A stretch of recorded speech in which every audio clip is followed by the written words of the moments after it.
Nouvel épisode du podcast Sauce Secrète. Aujourd'hui, je reçois Thomas Meyer. Alors, comme vous allez le voir, moi, je connais Thomas depuis très longtemps et je pense que Thomas fait partie des personnes qui a eu la progression dans le freelancing, l'entrepreneuriat la plus impressionnante que j'ai vue de ces dernières années. Donc, vous allez voir, c'est un épisode qui est super intéressant. La casquette principale de Thomas, c'est celle de consultant SEO. Donc, euh, il vient du monde du SEO. En tout cas, il s'est construit un profil dans le SEO. Donc, on parle justement de comment est-ce qu'on se fait une place dans un univers aussi concurrentiel que le SEO. Mais Thomas, il ne fait pas que du SEO. Au fur et à mesure du temps, il a lancé de nouveaux projets. Il a lancé un podcast, il lance des événements à La Réunion. Et un point qui est intéressant, c'est qu'une partie importante de ses revenus aujourd'hui se fait via du sponsoring. Donc Thomas, il a créé une audience autour du SEO. Et puis, il y a des marques qui l'ont contacté pour être associé à lui. Et donc, il génère des revenus via ça. Donc, c'est une diversification de revenus qui est super intéressante. On parle de plein de sujets, on parle de mindset, on parle d'investissement, on parle de comment il s'est formé, de comment il trouve des clients, on parle de notre lien, vous allez voir, c'est assez marrant. Et puis, je vous souhaite un bon épisode, à très bientôt, et j'ai hâte d'avoir vos retours en commentaire. Salut Thomas, merci beaucoup pour ton temps. Très content de faire ce podcast avec toi. Valentin, plaisir partagé. Tant qu'on Euh, attendait. ouais, pour démarrer, une question tu vois, quand je réfléchissais à l'épisode, me disais, donc tu vas nous en parler, hein, mais aujourd'hui je fais du SEO, tu es consultant SEO. Ça fait maintenant 5 ans, il me semble, que t'es à ton compte en freelance. Ouais, 7 ans même maintenant exactement. 7 ans, ok. Ouais. Euh, et tu vois, de l'extérieur, quand tu penses au SEO, je pense que c'est le domaine web, notamment dans le marketing, qui est le plus concurrentiel, qui est le plus vieux déjà du marketing, parce que c'est l'une des premières disciplines qui est apparue depuis 15 ans. Donc tu as plein d'agences, tu as plein de freelance dessus, tu as plein de monde qui sont déjà sur le SEO, et toi tu as réussi à te faire une place là-dedans. Euh, on va le creuser dans l'épisode, mais à ton avis, qu'est-ce qui a fait que tu as réussi à te faire une place? Qu'est-ce qui fait que tu t'es imposé comme l'une des personnes, je pense, à qui on pense quand on pense au SEO? Ouais, bah, c'est une très bonne question. Alors pour remettre un tout petit peu de contexte, moi j'ai commencé le SEO par un stage d'ailleurs, chez Live Mentor. Là on s'est rencontrés, Valentin. Hem j'ai vraiment en fait mes armes à ce moment-là et pris, conscience de mon amour pour cette discipline donc j'ai rejoint un premier poste à l'issue de ce stage, avec Live Mentor, qui était d'ailleurs mon seul et unique CDI, qui a duré à peu près 1 an et demi. Je dirais que c'est vraiment une étape qui m'a beaucoup aidé dans ma carrière de consultant. Pourquoi? Parce que, ben, déjà bosser pour un gros nom, faire du SEO pour un gros nom, déjà la première chose, c'est que ça va te créer de la crédibilité. Moi, je sais que pendant que j'étais, à mon enfin, en CDI à ce moment-là, je partageais énormément de choses sur LinkedIn, c'est-à-dire des cas d'études, ce que je faisais, ce qu'on mettait en place. Je me filmais en train d'optimiser des articles de blog, en train de faire de la stratégie de maillage interne et donc le fait d'utiliser un nom qui est assez connu et de le lier à une compétence, bah, ça m'a beaucoup, crédibilisé et en fait, après ça, bah, j'ai en fait tout simplement continué de créer des contenus, de me montrer, de donner mes stratégies, mes études de cas. Ce qui fait que petit à petit, en fait, j'avais vraiment cette logique de mettre en lumière ce que je faisais là où c'était pas encore trop cannibalisé sur, LinkedIn. Il y avait pas encore énormément de consultants, qui aujourd'hui, on le voit, hein, tu ouvres LinkedIn, tu as des 40 posts sur l'IA, 40 posts sur le géo, 40 posts sur le SEO et effectivement, c'est pas toujours évident de trouver sa place. Hem, mais tu vois, moi, pour répondre, effectivement, ça a vraiment été de bosser avec des clients crédibles et de montrer concrètement ce que je faisais. Donc le proof of work, comme on pourrait l'appeler. Ouais, ok, hyper intéressant. Et c'est vrai qu'aussi, il y avait beaucoup de consultants SEO qui sont un peu à l'ancienne et qui communiquaient pas trop. Ils avaient leur site et puis leur réseau à eux, mais notamment sur LinkedIn, je pense que quand toi tu as pris la vague, bah, il y avait pas grand monde qui parlait de SEO ou en tout cas qui le faisait de manière un peu sexy en jouant les codes LinkedIn. C'était beaucoup de com à l'ancienne. Et donc toi, Ouais. tu as apporté ce truc-là en plus, de mon point de vue. Ouais, effectivement, c'était le cas et puis à l'époque et puis moi, je l'ai vu aussi le taux d'impression, tu vois, a beaucoup chuté aussi ces derniers temps sur LinkedIn et c'est vrai que ce qui fait que je pense que ça a marché, c'était aussi de déjargoniser et de simplifier quelque chose qui était, assez très technique où beaucoup de personnes ne partageaient pas trop, tu vois, les façons de faire, les stratégies, les procédés et au-delà des posts LinkedIn aussi, bah, je partageais beaucoup les articles de blog que j'écrivais, tu vois, sur Live Mentor et j'essayais vraiment d'avoir enfin, de faire en sorte que la personne puisse passer d'un point A à un point B après la lecture, tu vois, d'un contenu. Donc j'ai vraiment misé sur le concret et tu vois, j'avais beaucoup de posts, c'était des tutos, tu vois, étape 1, tu vas sur la Search Console, étape 2, tu fais ça et je donnais vraiment mes méthodes sans vent et je pense que c'est, ça qui a dû, contribuer à la visibilité en partie. Et tu sais, quand moi, c'est un conseil que je donne beaucoup, c'est, bah, explique, enfin, comme tu dis, hein, donne tes méthodes, donne ta recette, explique comment tu fais les choses. Et souvent, la peur que tu peux avoir, c'est: «Ah, mais si je donne tout, les gens vont pas faire appel à moi, ils vont faire eux-mêmes, ce que je dis». Heu, est-ce que tu as eu cette peur-là et est-ce que selon toi, c'est une peur qui est fondée? Ou est-ce qu'au contraire, c'est pas juste, le meilleur, moyen de montrer tes compétences et ensuite de donner envie aux gens de bosser avec toi? Ouais, mais effectivement, je pense que tu as tout dit. Effectivement, au début, effectivement et moi le premier, j'ai eu cette peur de me dire: «Bah, tiens, déjà si je montre tout ce que je fais, il y a d'autres consultants qui vont faire exactement pareil, qui peuvent par exemple reprendre mon contenu ou autre». Mais je pense que tu peux copier le style, mais pas la matière vive, tu vois? Et surtout qu'en SEO, c'est-à-dire qu'il y a pas une méthode toute plaquée pour un projet. C'est pareil, si tu as un site e-commerce, les choses que tu vas faire sont complètement différentes d'un site qui a des grosses logiques de blog ou alors, tu vois, qui a un site d'affiliation et cetera. Donc, il y a des choses qui vont s'appliquer, par exemple, quand je parle pour l'Alimentor, qui vont pas du tout s'appliquer pour un site de SaaS et je pense qu'il faut s'affranchir, tu vois, de cette peur. Bon, il y a plein d'autres peurs, hein, il y a effectivement le syndrome de l'imposteur et cetera, mais la peur qu'on nous vole nos contenus, la peur que quelqu'un fasse derrière mieux que nous, mais si je pense on la vainc pas, bah, personne dans tous les cas nous connaîtra dans d'autres façons donc c'est à mon sens une bonne façon de faire. Ouais, et ce que j'aime bien aussi, parce que tu sais quand tu es freelance, tu es tout le temps à la recherche de hacks ou de petits trucs magiques qui vont faire que: «Ah, ça a marché». Et ce que j'aime bien avec ta réponse, c'est il y a un côté simple, il y a un côté aussi très déceptif. C'est juste, bah, heu, montre ce que tu fais, dis-le, enfin, crée un max de contenu autour et à un moment, les gens, ils vont venir à toi et ils vont se dire: «Ah, ce que tu fais, c'est bien, fais-le pour moi». Et en fait, c'est ce que tu as fait et il y a pas de recette magique, il y a pas de raccourci, il y a pas de Mmh. miracle. Tu as fait un stage en SEO, ça t'a conduit à avoir un CDI en SEO. En parallèle, bah, sur LinkedIn, tu publiais tout ce que tu apprenais, ce que tu faisais et à un moment, en fait, les gens se sont dit: «OK, bah, viens, je te paye et tu le fais pour moi, quoi». Ouais, c'est ça et puis et pour reboucler exactement, tu vois, avec ce que tu dis, en fait, avant de me lancer en free, je me suis dit: «OK», et justement, commencer par un CDI, c'est une manière hyper sécure parce que, tu vois, tu as des fonds chaque mois, tu peux commencer à lancer des side projects. En fait, moi, j'ai commencé à signer mes premiers clients en free en parallèle de mon CDI. Donc, tu vois, je commençais à bosser pour Mercia à l'époque, le correcteur Mmh. d'orthographe en parallèle de Live Mentor qui était mon tout premier client, en free. Et tu vois, ça me permettait, bah, du coup, de mettre aussi en exergue ce que j'apprenais chez Live Mentor pour ce client et une fois que j'avais coché toutes les cases, où je me suis dit: «Bah, je sais que je peux, reprendre Live Mentor derrière en freelance. Je sais que je peux aller chercher d'autres clients. Je suis prêt à me lancer en free, j'ai coché toutes les cases, donc j'y vais» Ouais, et c'est vraiment un bah moyen qui rassure, tu vois? Que de se lancer dans le vide complet, sans client, sans, c'est quelque chose qui a beaucoup aidé, je pense. ouais, oui, en fait, tu as construit des preuves concrètes sur lesquelles tu peux t'appuyer avant comme tu dis, te lancer, dans le bain. Bon, Thomas, on va faire les présentations parce qu'on est rentré un peu dans le vif du sujet. Bon, c'est drôle parce qu'on en Yes. parlait avant l'épisode et on s'est envoyé un message la semaine dernière, mais tout a commencé, je sais pas, en 2017 quand tu m'as envoyé un message Ah. pour postuler à un stage, donc moi, je t'ai recruté chez Live Mentor à l'époque en SEO et bon, tu dois t'en souvenir, mais heu, au début, l'écriture, c'était pas ton point fort. Tu avais Ouais. plein d'autres compétences, ce qui fait que moi, j'ai eu envie de bosser avec toi, malgré un peu tes lacunes d'écriture.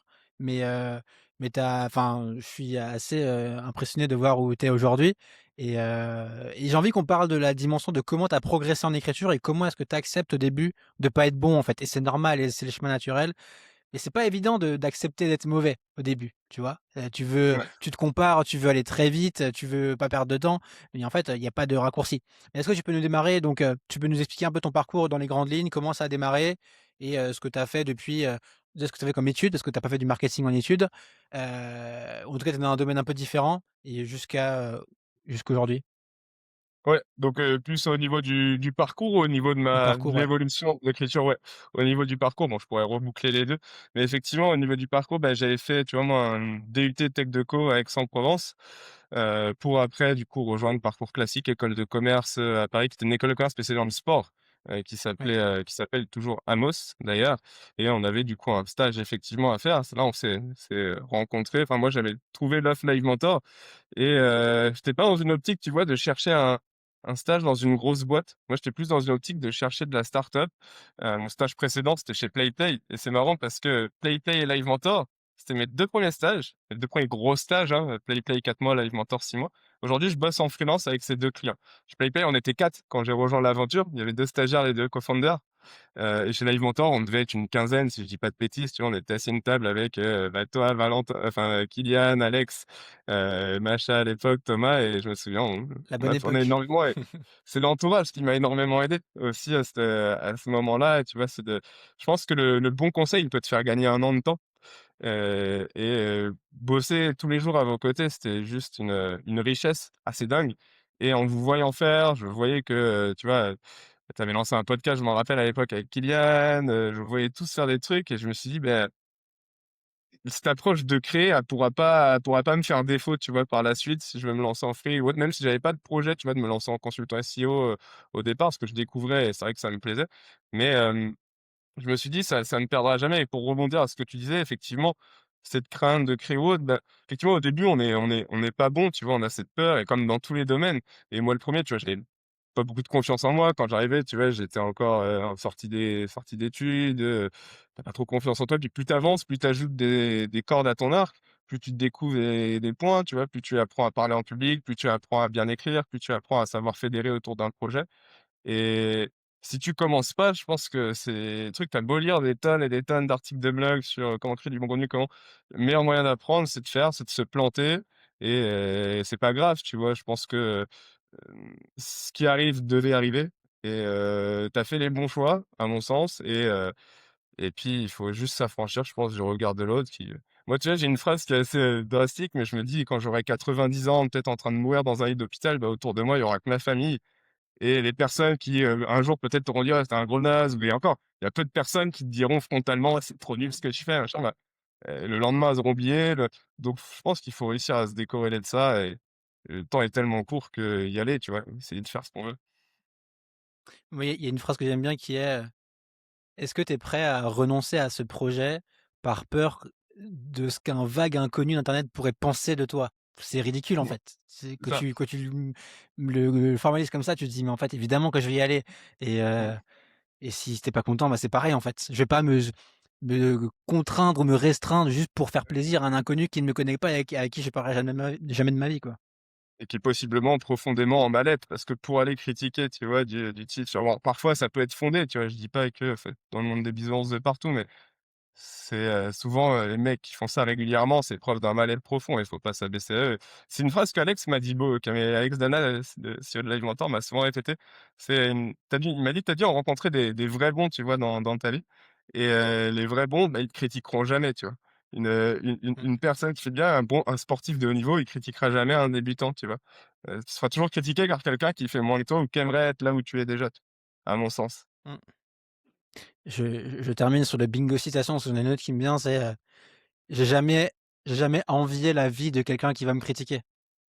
En fait, tu sais, les Complètement. haters, c'est jamais des gens qui ont des vies enviables, c'est juste des gens qui, comme tu dis, sont un peu paumés. Alors, il y a plein de choses qui peuvent se passer, mais c'est rarement des gens qui t'inspirent.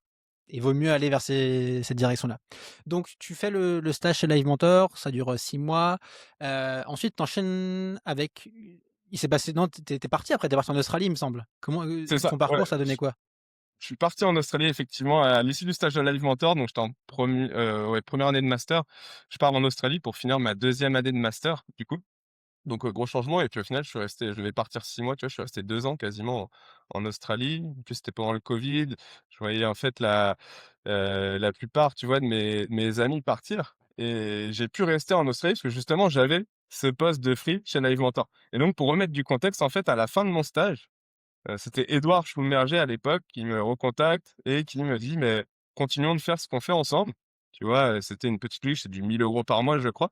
Mais ce qui, moi, m'a permis, tu vois, de pouvoir continuer à avoir aussi une source, malgré le fait que, tu vois, pendant le covid, il y avait plus rien, j'ai vu plein de potes partir parce qu'ils avaient des tafs, tu vois, dans des restos, dans des et je me suis dit: «J'ai pas envie de quitter», tu vois, cet endroit que j'aime beaucoup et arrivé, en fait, au moment où je devais rendre mon mémoire de 80 pages, c'était vraiment à ce moment-là, tu vois, où le covid a tapé. Bon, avant ça, j'ai une petite expérience de 4 mois en stage chez Havas Media, en Australie. Du coup, mais ça, c'était vraiment un stage marketing global, c'était pas non plus dingo, mais c'était cool et après ça, en fait, covid, donc j'ai pas pu retrouver un second stage et j'avais le choix entre, faire mon master ou me lancer à fond dans ma carrière de free, apprendre, créer du contenu, trouver d'autres clients et j'ai privilégié le choix. Tu vois, j'ai pas rendu mon master, c'est peut-être, c'est un choix que j'assume aujourd'hui. J'ai pas validé, mon mémoire, mais aujourd'hui, j'en suis hyper content et je me dis: «Bon, le jour où j'aurai à ressortir ou quelqu'un me demande: «Ouais, quels sont tes diplômes?» bah, je préférerais courir ou tu vois? Ouais. Et donc j'ai assumé ce choix et je suis resté effectivement en Australie. J'ai fait mes armes et tu vois, j'ai quelques mois plus tard, j'ai une proposition, parce que j'allais rentrer en France, de Live Mentor pour rejoindre à ce moment-là en CDI et c'est là que j'avais accepté. Donc j'avais déjà commencé un peu, tu vois, le free après le stage, mais avec Live Mentor pour continuer. J'ai pris le CDI parce que, je savais que j'allais apprendre plein de choses. On avait construit une équipe, on avait construit plein de process et à ce moment-là, je savais que c'était une boîte qui était top et que j'allais apprendre plein de choses et je me dis: «OK, bah, je saute dans le grand bain du salariat», donc qui était assez cool avec Live Mentor parce que c'était 100 en télétravail. Mmh. Et tu vois, c'est vraiment à ce moment-là, bah, je suis rentré en France, j'ai rejoint Live Mentor et puis au bout d'1 an d'une décision commune, bah, tu vois, j'étais parti à La Réunion pour découvrir et c'est à ce moment-là que, je suis tombé vraiment fan de cet endroit dans lequel je vis encore actuellement aujourd'hui. Donc tu restes chez Live Mentor 1 an et quand tu pars, c'est en quelle année pour constituer à peu près? Quand je pars, ça doit être en 2021, quelque chose comme ça, ouais, 2020, 2020-2021, OK. peut-être 2021, ouais. Du coup, effectivement, comme on le disait, bah, pendant cette période-là, au bout de 6 mois de CDI, tu vois, j'avais signé Merci App. Du coup, d'un commun accord, j'en avais parlé, hein, évidemment, à mon manager qui était Baptiste, en lui disant que, bah, voilà, hors de mon temps de travail, j'aimerais, tu vois, avoir une petite mission de freelance et c'est quelque chose, tu vois, on a discuté et c'était totalement OK. Et à ce moment-là, bah, voilà, moi, j'ai commencé à avoir un side project avec un 1er client que j'ai réussi à délivrer et je me suis dit: «Bon, bah, OK, si j'arrive, tu vois, à délivrer quelque chose» en fait, parce qu'il y a quelque chose qui est très important. En fait, quand tu es salarié, tu as le droit à la formation, tu as le droit à l'erreur autre, alors que quand tu es freelance, bah, tu dois délivrer, tu vois? Ton client ne va pas te former, ton client va pas te et je voulais vraiment passer ce test, de me dire: «Bah, voilà, j'arrive à délivrer sans avoir, tu vois, cette logique où oui, j'ai le droit à l'apprentissage, j'ai le droit à» qui existe plus en free, tu vois? Ouais. Et comment tu t'organisais pour délivrer la mission pour Merci App en parallèle de ton job? Ça devait être, intensif, sportif. Tu arrivais à trouver du temps? Bah, du fait déjà, en fait, que j'étais entêté, ça m'a beaucoup aidé parce que tu enlèves toute la logique transport, tu enlèves toute la logique, tu vois? Tu peux envoyer le fait que j'étais à La Réunion aussi, il y avait 3 heures de décalage, donc je commençais souvent, il y avait personne le matin, je bossais pour Assiap et après le soir. C'est vrai que c'était un rythme assez, intensif au départ et c'est aussi ce qui m'a poussé à me dire: «Bah, j'adore ça, je sais que je pourrais le faire aussi avec, Live Mentor en free, potentiellement aller en chercher un autre derrière et me lancer». En fait, je me suis dit: «Pour être bien en freelance, il faut réussir à peut-être trouver un ou 2 clients capables chacun d'être payés, 2 000 € par mois», tu vois? Pour au moins avoir un stable en freelance. C'est potentiellement l'un des trucs les plus rassurants et après, tu vois, pouvoir réfléchir à dire: «OK, qu'est-ce que tu veux faire d'autre?» Et après, bah, moi, tu vois, c'est là que j'ai commencé, bah, réfléchir aux logiques de podcast, à la logique d'événementiel et à tous les autres projets aujourd'hui qui m'animent. Qu'est-ce qui a fait que que tu es allé à fond dans la voie du SEO et que tu as pas pris, d'autres voies que tu aurais pu prendre comme, le copywriting par exemple? Beh En fait, c'était un peu un mix des 2 donc pour revenir, à mon expérience Live Mentor, d'ailleurs je te remercie pour ça parce que tu m'avais fait énormément confiance en me laissant la main du blog. Tu sais, j'arrive seulement, bah, tu me dis: «OK, les articles, ils seront à ton nom», donc déjà, ça met une petite pression, tu vois? Et puis donc les premiers articles n'étaient pas forcément très, très bons, mais j'arrivais à en faire ranker certains, notamment des articles sur la thématique freelance. Et après j'ai commencé à écrire des articles autour de la thématique WordPress, SEO et je vois que je commence sur un article de blog, que j'ai toujours d'ailleurs, ce qui est sur le mot-clé SEO. C'est un article de 8 000 mots, même plus aujourd'hui, que j'ai publié le Live Mentor et je vois que j'ai, 100-150 commentaires. Pareil sur un autre article, plein de commentaires de personnes qui me disent: «Mais j'ai mis en place tes, étapes, trop bien, ça m'a aidé à aller chercher, des résultats. Merci pour la mine d'informations» et j'en ai quelques-uns des articles chez Alimentor comme ça et je me suis dit: «Bah, ça, c'est vraiment des articles que, j'ai créés vraiment de A à Z, où j'ai vraiment documenté, ma méthode» et je me dis: «Si ça fonctionne sur un blog, bah, ça peut fonctionner sur LinkedIn, ça peut fonctionner sur Twitter, ça peut fonctionner sur d'autres canaux», tu vois? Et m'ouvrir à beaucoup plus de monde.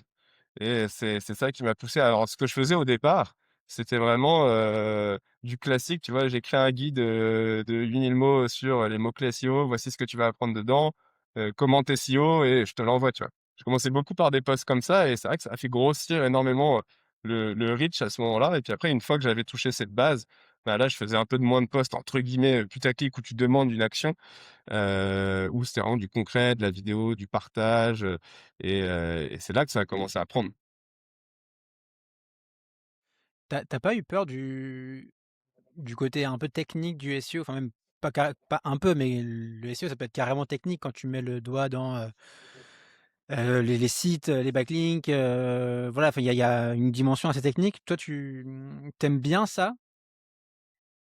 Ouais, c'est une bonne question et pour le coup, tu vois, ça m'est déjà arrivé de signer des missions en me disant: «Bah, j'ai pas encore la compétence pour le faire, mais tu vois, je vais apprendre sur le tas» et parce que je me dis: «Quand tu es dos au mur, c'est potentiellement le meilleur moyen parfois pour apprendre» et alors oui, ça fait peur et même sur certains domaines aujourd'hui, en SEO, si t'es pas étudiant toute ta vie, tu vois, tu peux vite perdre le fil. Donc oui, il y a cette logique de toujours vouloir apprendre ou autre. Après, le SEO, c'est une discipline que j'adore, mais je me vois pas en faire toute ma vie, tu vois? Et de plus en plus, aujourd'hui, je veux utiliser le SEO pour des projets plutôt que faire toute ma vie du consulting et de délivrer des missions, tu vois? De me dire: «Ah tiens, faut que je re-signe un client cette année». J'ai pas envie en fait de faire de ma vie de freelance une vie de prospection, tu vois? Et ça, du coup, ça se joue par 2 points. Déjà, bah, les 3 clients que j'ai, c'est des 3 clients qui sont hyper, long terme, mes 3 clients principaux et je me dis, tu vois, si demain j'en perds un, j'irai pas forcément chercher à reprospecter, sauf si c'est quelque chose qui tu vois, j'ai et ça, je suis très heureux et j'ai eu beaucoup de chance, mais j'ai jamais eu à prospecter en freelance. Tout ça grâce à LinkedIn, tu vois? Ben, Live Mentor, moi, c'était grâce au stage. Play Play, c'était grâce aux 2. Marion m'avait trouvé sur LinkedIn, j'avais dit que j'avais bossé pour eux avant. Puis après, j'ai signé plein de clients, j'ai bossé avec Snowball, bah, j'avais bossé un peu avec toi, avec Kylian. Aujourd'hui, je bosse avec le Crédit Agricole sur la partie pro, avec qui ça se passe très bien et en parallèle, tu vois, bah, c'est là où je me dis: «OK, j'ai mes 3 clients principaux, là, je vais ajouter d'autres steps à mon projet». Donc ça, c'est la partie 1, les clients principaux. Partie 2, j'ai ajouté le coaching. Donc en fait, j'ai pris un pôle de 5 à 10, apprenants. Donc dedans, il y avait des consultants SEO comme moi, il y avait des entrepreneurs. Je l'avais fait avec Kylian, toi d'ailleurs avec ton alternant, je me rappelle à l'époque, Mathias, où du coup, c'était une forme enfin, c'était du coaching d'1 heure où on débloquait sur des sujets spécifiques avec un suivi sur Notion. Et ça, j'adorais parce qu'il y avait le contact, je voyais différentes personnes et c'était quelque chose que j'aimais beaucoup et je me suis dit: «Ben, vu que j'ai mes clients aussi de l'autre côté, ça continue de tourner, je vais lancer encore quelque chose d'autre» et c'est le sponsoring et ça, c'est le troisième cœur de mon activité aujourd'hui.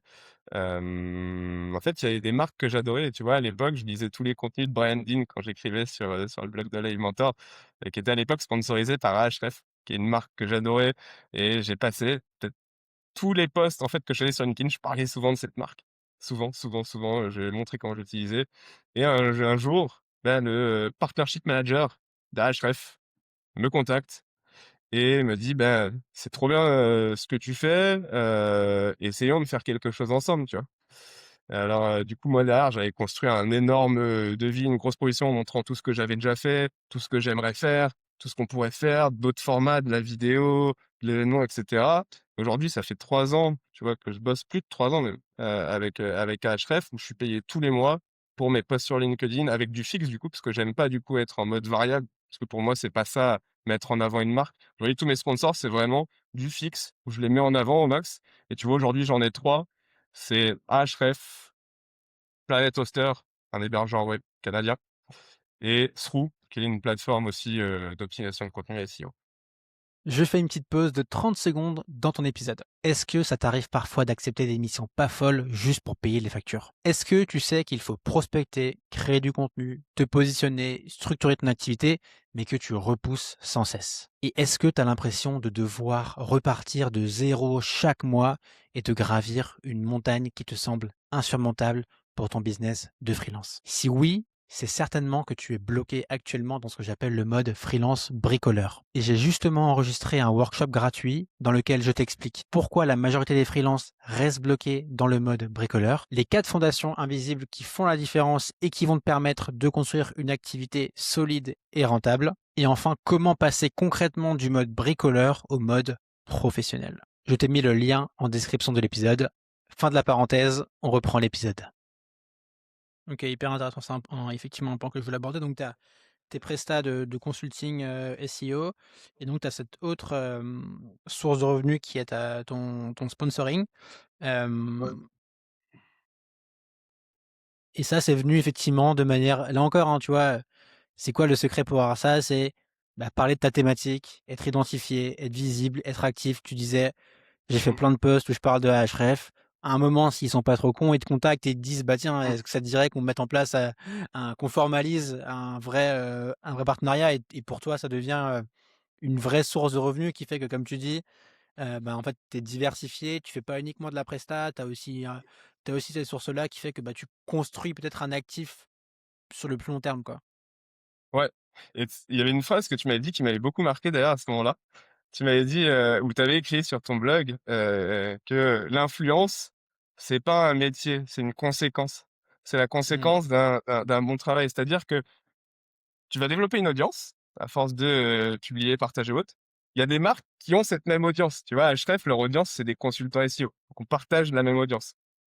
C'est plus facile de toucher des gens avec un humain qu'avec une page entreprise.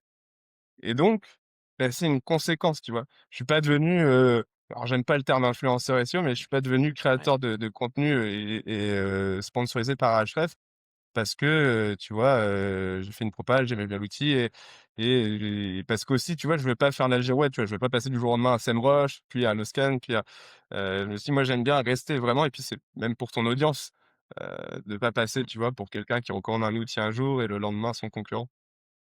Ouais.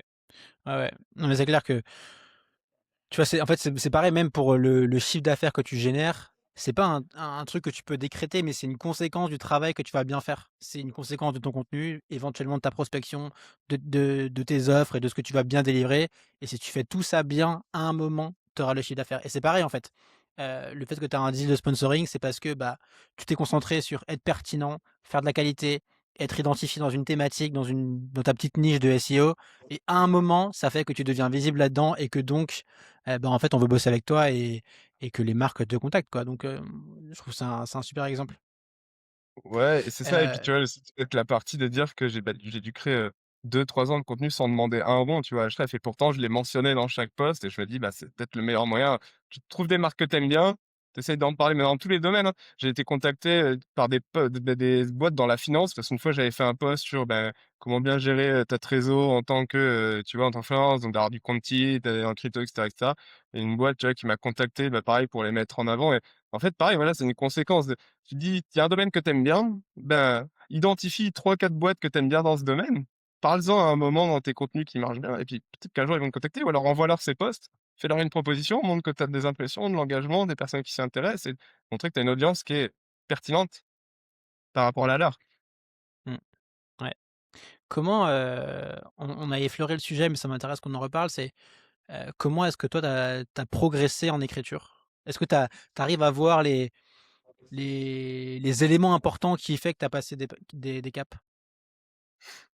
Ouais, alors bon, c'est pas une question qui est hyper évidente à répondre, mais une fois de plus, le fait de faire constamment, bah, ta ton écriture à 0, le fait d'avoir des routines, tu en parles souvent, mais le fait de se dire: «OK, bah, tous les matins, je prends, 1 heure et j'écris».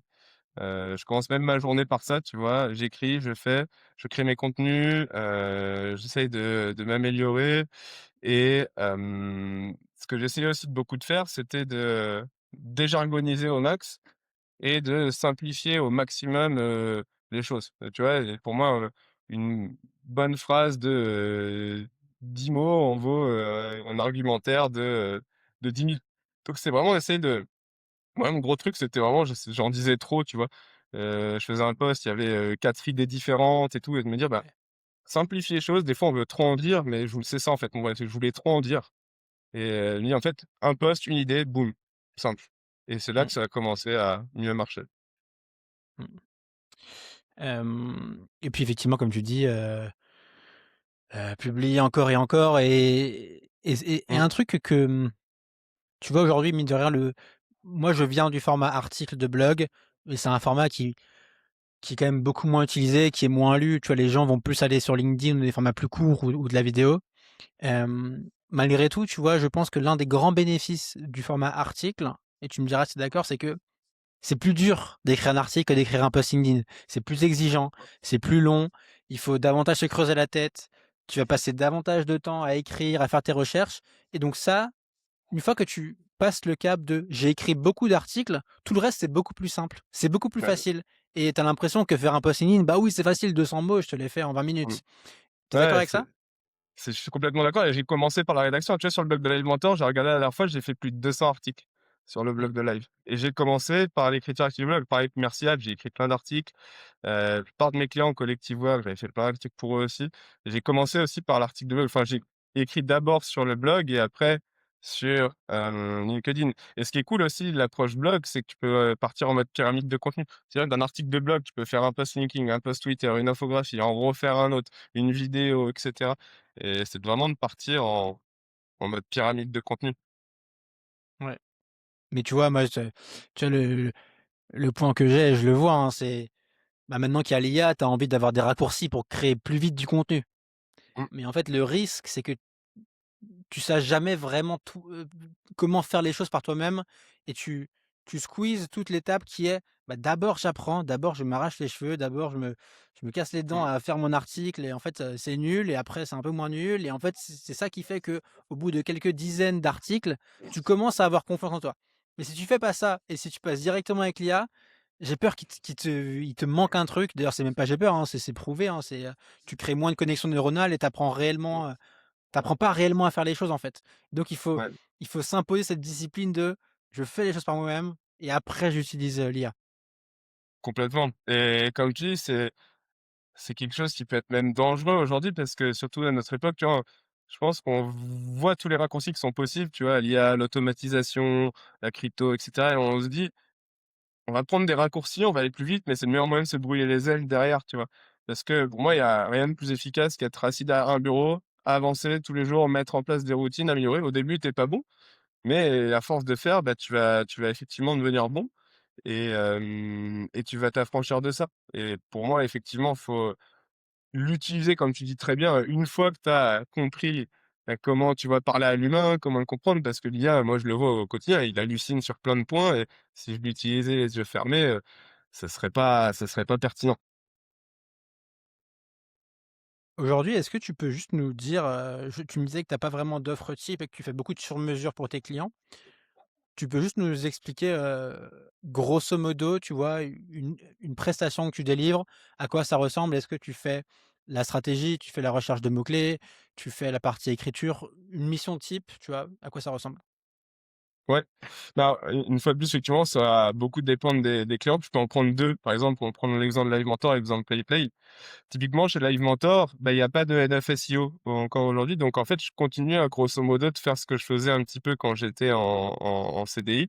Donc effectivement, tu vois, il y a toute une logique. Je bosse, avec Godefroy qui lui est le Head of Search, donc il s'occupe aussi du SEA et du SEO. Mais du coup, tu vois, ça va vraiment être sur les 3 piliers du SEO. Donc, je vais faire de la stratégie contenu. J'écris encore des articles de blog actuellement sur le blog de Live Mentor.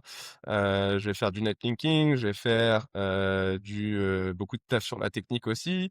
Tandis que chez un client, par exemple, comme PlayPlay, qui a une grosse équipe SEO, tu vois, chez PlayPlay, il y a 2 head of SEO, un France, un monde. Il y a des rédacteurs, tu vois, chez Live Mentor, il y a pas de rédacteur. Et ben, c'est différent. J'ai plus une approche de consultant, de stratège. Je vais aussi les aider beaucoup sur les thinking plus que, Live Mentor où je vais beaucoup plus, tu vois, mettre les mains dans le «cambouis» entre guillemets. Je le fais aussi beaucoup pour Play et je l'ai fait pour un moment aussi.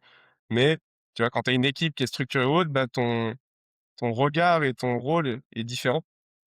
Pareil côté Propulse, hein, tu avec Crédit Agricole, pareil, ils ont des grosses équipes, mais tu vois, récemment, j'avais signé, Snowball, Yoann Lopez dans le domaine de la finance, où là, j'ai fait vraiment un audit from scratch de A à Z, où tu vois, où je lui ai donné tout ce qu'il fallait mettre en place, tout ce qu'il fallait corriger, donc tu vois, ça m'a et là, c'était un one shot. Donc pour le coup, ça m'arrive de prendre des one shots, c'est assez rare. Je le fais rarement, mais là, c'est parce que j'aime beaucoup le projet et l'humain qu'il y a derrière. Mais globalement, ça m'arrive de faire des audits en one shot et globalement, j'aime bien signer un client sur du plus long terme. Ouais. Est-ce que tu as ce serait quoi le conseil que tu donnerais à un freelance qui débute dans le SEO et qui aimerait décrocher sa première grosse mission de SEO? Donc, aussi bien, je fais la stratégie, je fais la rédaction, je bosse sur les différents piliers. Comment est-ce que tu parviens à signer un client qui va te faire confiance pour ça? Ce serait quoi les 2-3 trucs que tu conseillerais? Le premier, je dirais la proof of work, de ramener ses précédentes expériences parce que aujourd'hui, tu as forcément fait un stage ou tu as mis en place quelque chose. Tu as forcément, tu vois, à un moment fait quelque chose, même si c'est pas la personne t'a pas rémunéré, tu vois? C'est vraiment d'utiliser ce que tu as fait avant, parce que tu as beau dire les plus belles choses, de te vendre le mieux possible, si tu as pas de preuves concrètes, et ben, ça fonctionnera pas, tu vois? Moi, j'ai énormément utilisé, le Live Mentor pour signer beaucoup de clients aussi, tu vois? Montrer ce que je faisais, de montrer comment je les aidais et de montrer tes résultats aussi, tu vois? Bah, tu peux faire des screenshots de la Google Search Console de, 3 ans versus maintenant, de montrer ce que tu as fait et surtout, bah, de montrer aussi que, les gens aiment ton contenu et valident ton contenu, tu vois? Et enfin, je peux rajouter un dernier point qui là vraiment m'a beaucoup aidé parce que c'est ce point-là qui a fait péter mon nombre de demandes de prospection de clients, en fait. C'est le podcast. En fait, j'ai lancé un podcast qui s'appelle Position Zéro avec Luca Fancello, qui est mon associé sur ce podcast et on en est à la saison 4 d'ailleurs actuellement. Un podcast qui marche bien d'ailleurs, on s'est dit: «Il y avait pas de podcast dans le domaine du SEO, donc il fallait qu'on en fasse un» et tu vois, on part à la rencontre de consultants experts SEO et en fait, le fait d'interviewer ces mecs-là, bah, ça te place au même level qu'eux. Même si, tu es peut-être plus débutant au début, bah, le fait de devoir échanger avec des gros noms dans ton domaine et ben, c'est pertinent et souvent dans des podcasts, les gens disent rarement non. Parce qu'ils se mettent en avant, parce qu'ils peuvent mettre en avant leur site, leur business et c'est un moment où tu mets ton téléphone en mode avion et tu discutes et derrière, ces mecs, ils te le rendent. Tous ces mecs, ils m'ont invité dans des événements, ils m'ont partagé des contacts, ils m'ont en fait, le contenu gratuit, même que ce soit autre chose, hein, LinkedIn, Twitter ou autre, ben ça m'a énormément aidé et du coup, au bout d'un moment, j'ai eu plein de demandes de personnes qui venaient du podcast me disant: «Bah, tiens, j'ai écouté tel épisode, c'est ma problématique du moment, est-ce que tu as des dispos? Est-ce que tu veux en parler?» Et je trouve que ça, c'est vraiment le point, si je veux dire, qui m'a vraiment développé mon autre professionnel, qui m'a permis d'éviter de prospecter. Ouais. et mmh et juste si je reviens à ta réponse d'avant, si quelqu'un n'a pas une grosse expérience, comme tu as eu avec l'Alimentor ou si quelqu'un ne vient pas du marketing, tu vois, qu'est-ce que tu lui recommanderais pour, avoir cette, preuve de travail, cette proof of work? Ouais, bah, c'est de, faire par soi-même aussi, tu vois? Beaucoup, tu vois, vont aussi, beaucoup de consultants SEO ont commencé par l'édition de sites. C'est-à-dire, tu vois, ils ont racheté de noms de domaine ou ils ont remonté des sites dans plein de domaines, dans la cuisine, dans le jardin, dans l'outillage et de montrer que tu peux avoir des résultats là-dessus. En fait, le fait de faire par soi-même, c'est le meilleur exemple. De montrer, Ouais. de te créer un portfolio, d'ajouter, bah, voilà, tes expériences, d'essayer de même si c'est pas un gros client ou un gros nom, si tu as du résultat, tu vois, c'est pertinent. Mais c'est compliqué d'arriver avec un client si tu as aucun, tu vois, si tu as aucune bille derrière, que ce soit de l'expérience d'avant, que ce soit des sites que tu as montés ou autre. Heu, je pense que c'est hyper important de faire ou alors, et ben, Stéphane Compret, rejoins une boîte, parce qu'il y en a plein, des boîtes qui ont rejoint le SEO, fais 1 an, apprends au maximum, ou alors plus simple, rejoins une agence SEO, prends tous les process, apprends auprès d'autres consultants, et derrière, une fois que tu as tout ça, ben, écris tes propres contenus, commence à montrer que tu as bossé pour eux, et je pense que c'est ça qui aide beaucoup. Ouais. Ouais, moi je te rejoins, souvent on me dit: «Mais Valentin, j'ai pas d'expérience, je débute, j'ai pas de portfolio». Bah oui, bah du coup, raison de plus pour, te mettre en mouvement, pour te bouger et créer toi-même ton portfolio. Donc, crée-toi un blog, crée-toi une newsletter, crée-toi du contenu LinkedIn. Et c'est gratuit, tu peux faire ce que tu veux, tu peux progresser dessus et heu et je pense que c'est très important, d'autant plus aujourd'hui, tu vois, à l'ère de l'IA et à l'ère du fait qu'il y a beaucoup plus de freelance, c'est incarner ce qu'on vend. Tu vois? Je trouve ça compliqué de vouloir vendre du ghostwriting LinkedIn si toi-même t'es pas actif sur LinkedIn. Je trouve ça compliqué de vendre du SEO, en plus idéalement cher, si Mmh. toi-même t'es pas investi dans le SEO, si tu essayes pas toi-même pour ton site ou pour un projet que tu as et en fait, c'est à la portée de tout le monde, c'est gratuit, mais mine de rien, pas grand monde le fait quand même, tu vois? Mouais, c'est ça, et puis pour donner un contre-exemple, tu vois, moi là, et j'ai toujours pas de site internet. Il arrive là seulement parce que je me suis dit: «Bon allez, je vais me faire un site internet», mais tous les clients que je signais autres, ben, j'avais pas forcément de site internet, tu vois? J'utilisais vraiment LinkedIn pour montrer ce que je faisais, YouTube, Twitter, mais tu vois, je j'étais pas en mode utiliser mon site parce que je voulais pas être un énième blog SEO qui raconte encore, tu vois, les mêmes Ouais, choses. Donc je me suis dit: «Ça irait plus vite sur LinkedIn», même les efforts, de visibilité. Aujourd'hui, tu vois, je vais mettre un site web, notamment aussi pour parler de mon événement et pour en parler tout à l'heure aussi. Pour parler de mes différentes missions, mais surtout pour centraliser tous les retours que j'ai eus. Tu vois, je suis en train de faire un gros wall of love avec tous les clients que j'ai eus, tous les retours que j'ai eus, même de mes sponsors, pour si demain j'ai besoin de prospecter, et ben, je pourrais l'utiliser parce que dessus, les retours, tu vois, un retour vaut 1000 mots. Pour moi, ouais. c'est la plus grosse preuve.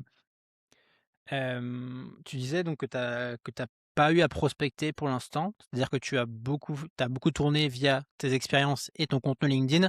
Est-ce que tu peux nous dire à peu près, en termes de volume par exemple, qu'est-ce que tu as déployé sur LinkedIn comme effort depuis, bah, 5, 6, 7 ans là déjà? Ouais. Et beh, en fait, j'avais dû, ouais, commencer, bah, pareil, pendant la période covid où là, j'étais vraiment dans une logique de un post par jour. Parce qu'il y avait, puis on va pas se le cacher, aussi le niveau d'impression et de visibilité était assez dingue avant. Là, tu vois, je le vois sur mes posts, je fais beaucoup moins d'impressions qu'auparavant. Bon, après, c'est pas une excuse, et j'ai plein de posts qui pètent, et il y a plein de consultants qui font des tonnes de visibilité, donc faut pas se cacher derrière un algorithme ou autre. Mmh. Si, les posts aujourd'hui marchent pas, c'est aussi derrière peut-être qu'il y a des choses qui se font qu'il faut retravailler certains éléments. Le dernier, l'extra mile, c'est comme tu parlais dans un de tes contenus, tu vois, de se dire: «OK, qu'est-ce qui fait que je pourrais aller encore chercher plus?» Mais j'avais vraiment cette cadence de me dire: «OK, chaque jour, je vais publier». J'avais fait un calendrier édito, du coup, je savais, ce que j'allais publier à chaque fois. J'essayais de varier un peu, tu vois?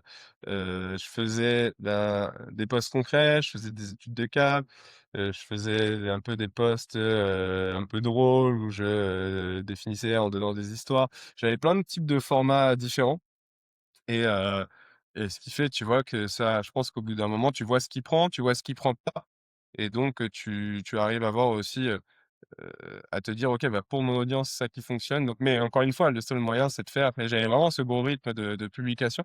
Aujourd'hui, qui est beaucoup moins soutenu sur LinkedIn, mais oui, oui, il y a eu tout ce travail, tu vois, de ratissage qui était hyper important.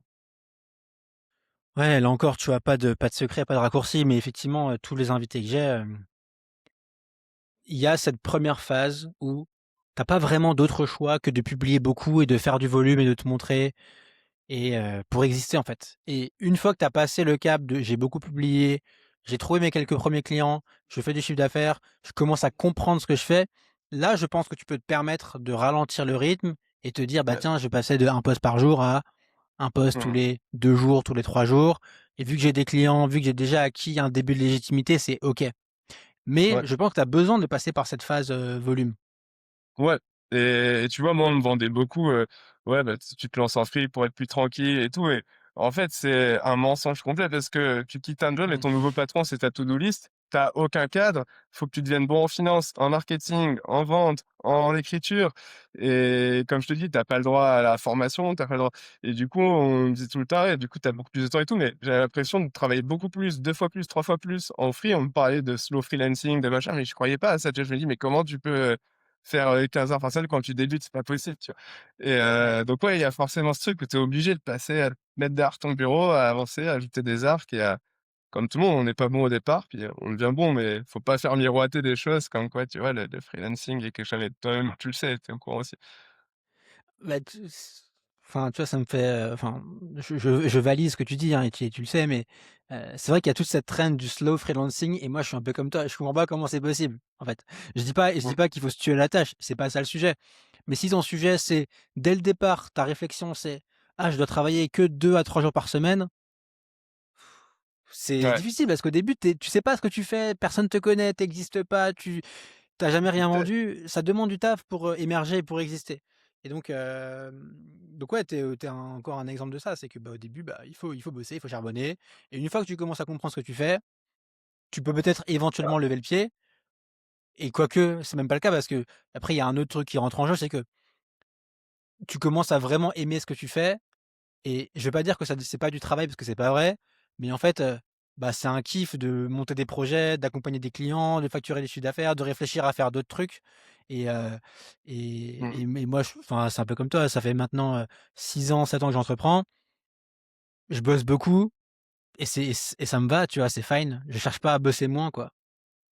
Ouais et puis on n'est pas trop à plaindre, tu vois? On aime ce qu'on fait, on sait pourquoi on le fait et après tu peux le réutiliser pour tout et tu vois, comme je disais au départ, le plus là, j'ai de plus en plus, tu vois, envie d'utiliser le SEO pour des projets plutôt que faire de la presta et là, l'exemple le plus récent, c'est l'événement que je lance à La Réunion, le Gros Island. Je connaissais rien à l'événementiel, mais vraiment rien, c'est tout nouveau pour moi et vraiment, j'ai sous-estimé le travail d'événementiel.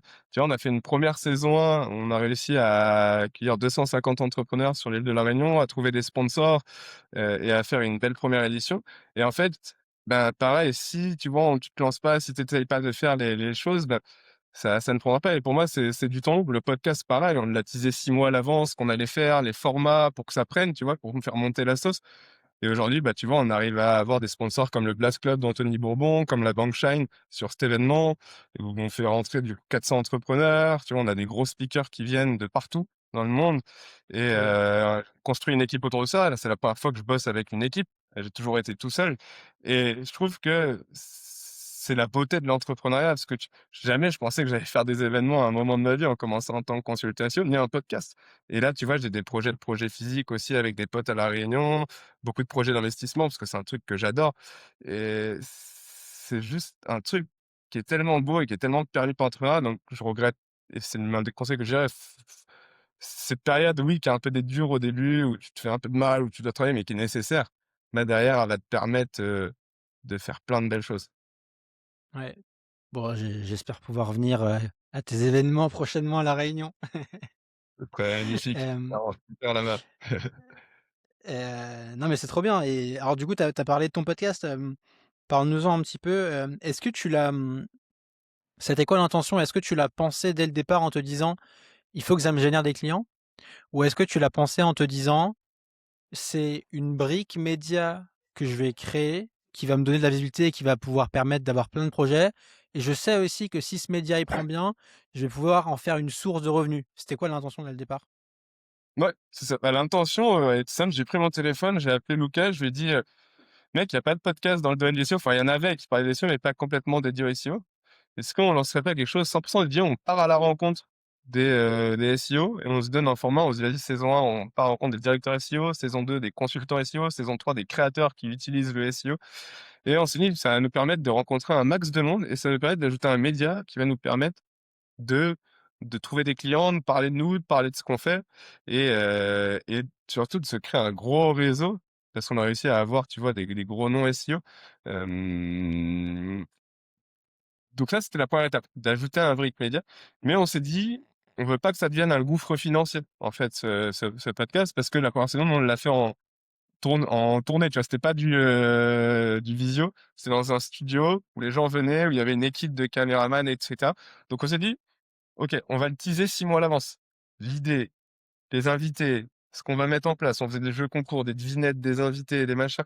On a fait aussi, on voulait inclure le le participant avec nous.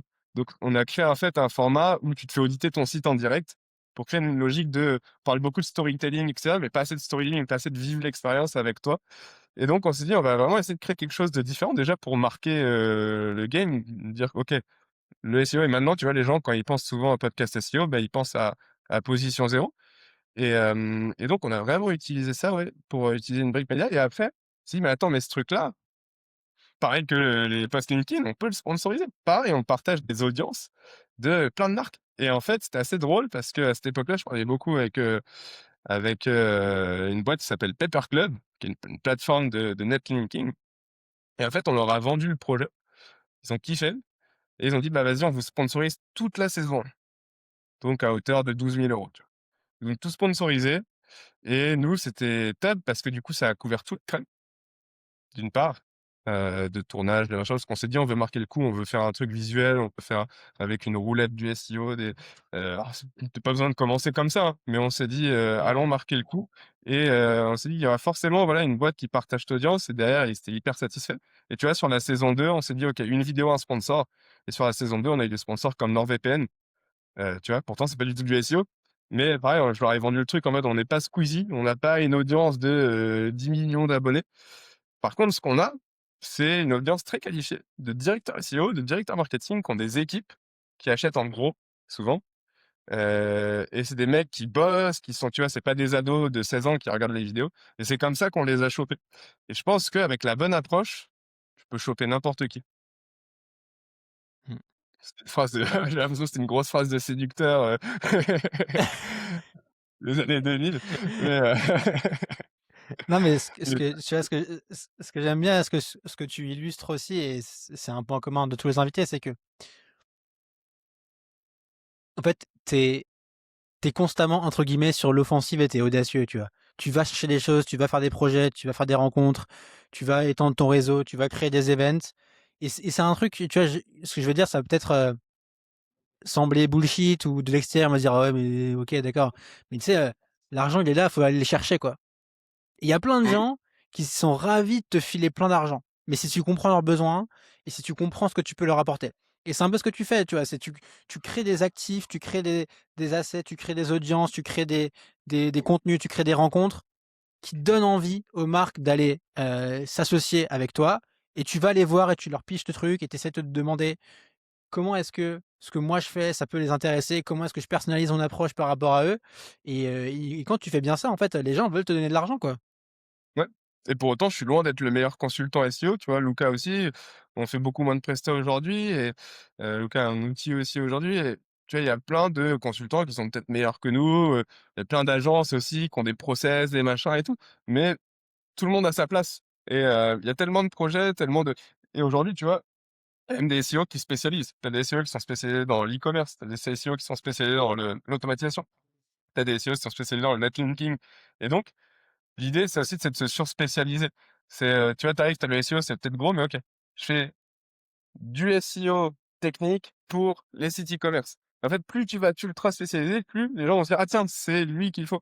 J'ai un site pour ça. Ah tiens, fais appel à lui» et plutôt de Ouais. dire, tu vois, consulter c'est vraiment de chercher, bah, tu vois, par exemple, si ton kiff, c'est, les sites d'investissement ou dans la finance, bah, spécialise-toi, crée des contenus autour du SEO dans la finance et tu vois? Et c'est trouver cette niche dans laquelle tu vas pouvoir continuer à aller t'étendre. Ouais. J'ai envie qu'on parle de d'IA dans un instant, mais avant ça, juste, est-ce que tu peux nous dire aujourd'hui, sans dire des chiffres, mais la répartition de tes revenus grosso modo sur l'année entre tes prestations de services, entre ton sponsoring et entre d'éventuelles autres sources? Est-ce que tu peux nous faire une petite idée? Ouais, mais je dirais bon, je vais faire un pourcentage pour que ce soit plus simple. Ouais, Je dirais 40 de, sur mes clients principaux, donc 40 de missions SEO à proprement parler. Aujourd'hui, j'ai un peu mis de côté le coaching parce que ça me prenait beaucoup de temps, tu vois, de me dire: «OK, à chaque heure, faut être présent, machin». Donc aujourd'hui, le coaching, ça j'ai juste 2 apprenants, tu vois, qui tournent. Donc ça petit pourcentage, on va dire 5 mais c'est parce qu'aussi j'aime beaucoup ça. Après le sponsoring, on va dire, ouais, bah, tout le reste, quoi. Non, bah, allez, on va dire 60 40 de sponsoring et aujourd'hui, bah, j'ajoute les revenus podcast, les revenus du Gros Salon parce que le Gros Salon de l'an dernier, c'était une association. Aujourd'hui, tu vois, c'est une entreprise rentable et sur cette année-là, tu vois, on va aller chercher un bénéfice qui est assez intéressant, mine de rien, qui va nous permettre d'aller faire encore plus de choses et pareil, souvent, tu vois, les événements, c'est des gouffres financiers. Là, Mmh. pareil, là, grâce au sponsoring, tu peux couvrir, bah, le lieu, tu peux couvrir l'équipe vidéo et cetera et cetera. Donc ouais, non, je dirais, le gros, forcément, c'est le travail avec Live Mentor, Play Play, Crédit Agricole, qui sont mes 3 clients principaux. Ensuite vient toute la partie, sponsoring et et puis, voilà, l'événementiel aujourd'hui qui va prendre une grosse partie aussi de plus en plus parce qu'on veut créer une logique de club avec des ateliers mensuels. On va faire quelque chose de plus gros et Trop bien.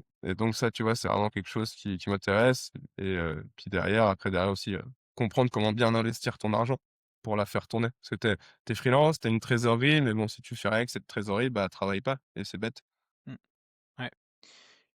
Est-ce que tu as l'impression qu'aujourd'hui le marché le game du SEO, il est saturé? Ou est-ce que tu penses qu'il y a encore de la place pour des nouvelles personnes qui veulent rentrer dedans, en 2026-2027?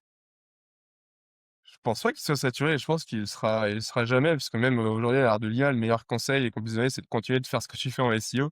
Tu vois? Il y a pas de choses il y a plein de choses qui changent, tu vois? De s'intéresser, OK, à notre visibilité sur les IA, il y a des choses qui ont changé, on parle de mentions, en fait. Le SEO, en fait, il évolue plus vers le marketing, tu vois? Aujourd'hui, c'est être présent partout. C'est d'aller sur du Reddit, Mmh. du Quora, d'aller sur YouTube qui est hyper pris en compte par les LLM, tu vois? Et aussi de se positionner, tu vois? On parle beaucoup de backlinks, bah, aujourd'hui les mentions aussi ça marche très, très bien, donc d'aller être présent sur des articles lisses, donc il y a des méthodes qui changent, tu vois? Mais le SEO n'est pas mort, toutes les boîtes en ont besoin. Par contre, ce qui est plus saturé, c'est la visibilité parce que, tous les 4 matins maintenant, vu que c'est plus un métier en vogue le SEO, c'est un métier mature aujourd'hui et il y a beaucoup plus de boîtes qui recherchent. Je crois je sais plus en quelle année j'avais regardé, mais je crois que c'était le poste le plus demandé sur LinkedIn avec copywriter et data scientist. Je crois que c'était il y a peut-être 3-4 ans de ça.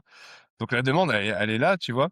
C'est juste qu'effectivement, ben, c'est plus dur de se faire entendre aujourd'hui parce que, avant, il y avait quelques-uns qui prenaient la parole sur LinkedIn. Aujourd'hui, les gens ont beaucoup moins peur et c'est cool. C'est une bonne chose aussi, je pense. Après, il faut faire la part des choses, parce qu'on tourne sur beaucoup de posts qui sont faits à l'IA, sans valeur ajoutée et donc là, bah, forcément, il faut faire le pour et le contre, mais le marché du SEO, il est pas du tout saturé et moi, je reçois tout le temps des demandes, mais effectivement, se faire connaître, c'est plus compliqué et si je peux donner aussi un truc qui m'a, moi, beaucoup aidé, en fait, c'est, vu que je reçois beaucoup de demandes grâce au podcast, mais que je veux pas les prendre par question de temps et par question aussi que j'ai d'autres projets, bah, je me dis: «Mais je pourrais le monétiser ce truc, en fait. Genre, pourquoi je le renverrais qu'à des potes, à des machins?» Donc en fait, je suis allé voir plein d'agences et là, aujourd'hui, j'ai plusieurs contrats d'affiliation avec des agences SEO, des agences SEA, des, rédacteurs web où dès que j'ai une mission, je les contacte. Je leur dis: «OK, j'ai telle mission, je te mets dessus, je prends 15 à 20 de commission, plus 15 et derrière, bah, ça rentre aussi une partie Mmh. de mes revenus», tu vois? Ouais, super Tu intéressant. profites du coup de ce que tu reçois pour le renvoyer derrière et c'est quelque chose qui se monétise, tu vois? Ouais. On en revient à ce truc-là une fois que tu as l'audience, une fois que tu es suivi dans une thématique, il y a plein d'opportunités qui se déclenchent et de portes qui s'ouvrent que tu imaginais même pas en fait, au départ, quoi. Ouais. De fou. Est-ce que, question, tu as peut-être pas la réponse, mais ça m'intéresse. Tu sais, il y a toujours des tendances et dans le SEO, j'imagine qu'il y a plein de tendances, comme tu disais, hein, le netlinking, il y a l'IA qui apparaît et cetera. Mmh. Est-ce que tu as l'impression qu'aujourd'hui, il y a un segment de marché dans le SEO où il y a un type de besoin sur lequel il y a pas grand monde? Tu vois, c'est quoi un peu l'opportunité du moment à aller vendre en SEO? Bah, je dirais le géo, tu vois? Bon après, tu as beaucoup de consultants maintenant, c'est plus les consultants, SEO que tu as sur LinkedIn, c'est des consultants géo, donc des consultants pour, ranker sur les ChatGPT, Gemini, Grok et cetera. Donc c'est de prendre cette place, tu vois? De plus en plus, tu as d'agences qui vendent et qui ne vendaient pas auparavant, bah, des prestats géo, pour être visible. Tu as plein, plein, plein d'outils qui se sont créés. Bah, Looker, mon associé en a créé un qui s'appelle Query pour, traquer ta visibilité sur ces IA et avoir des conseils pour le faire. Et donc, tu vois, c'est d'avoir, voilà, des personnes, bah, qui, vont aller, créer des comptes Reddit et créer du contenu sur Reddit et parler de toi. C'est des personnes qui vont aussi, investir YouTube pour toi, des personnes qui vont aller sur TikTok, des personnes qui vont chercher à te placer dans tout. Tu vois, pour Live Mentor, là, mon taf aujourd'hui, c'est dans tous les articles listes, les X meilleures formations SEO, X meilleures formations Instagram, X meilleures formations presse, d'être présent dans toutes celles-ci, dans le top 3. Parce qu'aujourd'hui, c'est quelque chose qui est utilisé à plus de 43%. C'était une étude à Ahrefs par la LLM et donc il faut être présent là-dessus, tu vois? Donc c'est vraiment de penser, tu vois, le SEO auparavant, le SEO d'avant, c'était vraiment tu prenais un mot-clé, tu l'optimisais et puis tu pouvais ranker dessus. Aujourd'hui, c'est un share complètement différent. Il faut vraiment être présent partout et devenir une source d'autorité parce que tu vois, sur ChatGPT, il y a que 1 de clics sur les liens. Mais ce qui fait la différence, c'est d'être une source d'autorité. Parce que forcément, si tu es constamment cité, bah, forcément, les gens derrière vont, dans leur parcours, taper ton nom et connaître comme ça. Ouais, donc, heu, si je comprends bien et c'est ce que tu as dit en creux, c'est que le SEO, c'est en train de muter et c'est en train de juste devenir du marketing, en fait. C'est juste, bah et c'est ça que j'aime bien, tu vois? Jusqu'à présent, ou en tout cas depuis, 5 ans, il y a 5 ans, 10 ans, beaucoup du marketing, c'était: «Je vais essayer de entre guillemets «gamer» ou piéger un algorithme. Tiens, je vais, bourrer mon article de mots-clés pour que Google pense que c'est moi le meilleur article et qu'il me mette en 1 pour que j'ai des clics» et en fait Ça a ça, marché il y a 10 ans. à mesure que le temps de quoi? Je dis ça a marché il y a 10 ans ça. Ça marchait bien même. Ouais, ouais, tu vois, c'était un peu l'exemple, ultime de ça, mais plus le temps avance et plus, bah, les IA, Google, les algorithmes sont intelligents, sont malins et sont capables de reconnaître et de comprendre quand est-ce que tu veux les piéger et à l'inverse, vont valoriser les acteurs, les entreprises, les créateurs qui vont naturellement s'imposer comme des références sur leur thématique. Et comment tu t'imposes comme une référence? Bah, simplement en créant le meilleur contenu, en étant régulier, en utilisant naturellement toutes les plateformes, LinkedIn, ton blog, YouTube, Insta. Et c'est ça qui va faire qu'à un moment, tu vas être cité et mis en avant, quoi. Bah, ouais, mais ça, ce que tu viens de dire, tu vois, c'est la meilleure stratégie SEO. Ça vaut beaucoup mieux que des millions de hacks, «Ah tiens, faut faire tel», tu vois? C'est pas d'avoir une méthode tout plaquée, c'est effectivement, c'est de se dire: «OK, il y a tel canal, quelle stratégie je vais avoir sur chacun d'eux?» et ça va forcément, profiter derrière, tu vois? De créer un Et écosystème. ouais, je suis curieux d'avoir ton point de vue là-dessus, mais quand on pense à l'IA et quand on imagine, toutes les peurs qu'il peut y avoir par rapport à l'IA qui va faire disparaître des métiers, je pense que le SEO, à première vue, ça vient assez haut dans la liste. En se disant: «Bah, tiens, à la fois l'IA va pouvoir pondre des articles en masse à la chaîne, de manière, gratuite et automatique et en même temps, Google va perdre des parts de marché et donc on a de moins en moins intérêt à, bah, se positionner pour Google». Comment est-ce que toi est-ce que c'est vrai ça? Comment est-ce que tu interprètes ça? Et est-ce qu'il y a toujours des gens qui veulent alors tu as répondu, hein, mais qui font appel à toi pour faire du SEO? Ouais, bah, même comme je le disais aujourd'hui, alors ça va évoluer par la suite, mais ChatGPT, c'est qu'une toute petite partie et Google est encore, tu vois, le mastodonte, toujours pas, même en France, on n'a toujours pas les AI overview. Bon, ça va arriver, on est toujours les irrésistibles gaulois qui luttent. Mais oui, forcément, ça évolue. Puis même pas que l'IA. Tu Si tu regardes, sur un laps de 10 ans, avant, tu avais genre un ou 2 résultats sponsors. Aujourd'hui, tu en as 4, 3 au milieu, 3 en dessous. Donc déjà, tu es noyé sur ça. Tu as les résultats des AI overview, tu as les personnes qui cherchent dans les LLM, mais on va pas se mentir. Les personnes qui cherchent sur les LLM, c'est des personnes, comme toi et moi, tu vois, qui sont en activité, qui sont sur LinkedIn, sur Twitter. Mon père, il a jamais fait la moindre recherche sur ChatGPT. Pourtant, il fait plein de recherches sur Google et il y a plein de choses, tu vois, qui sont partantes. Alors oui, ça va évoluer avec le temps parce que les modèles changent et tu vois, c'est comme quand on s'est mangé, l'arrivée, des smartphones, l'internet. Oui, il faut prendre la passe, tu vois?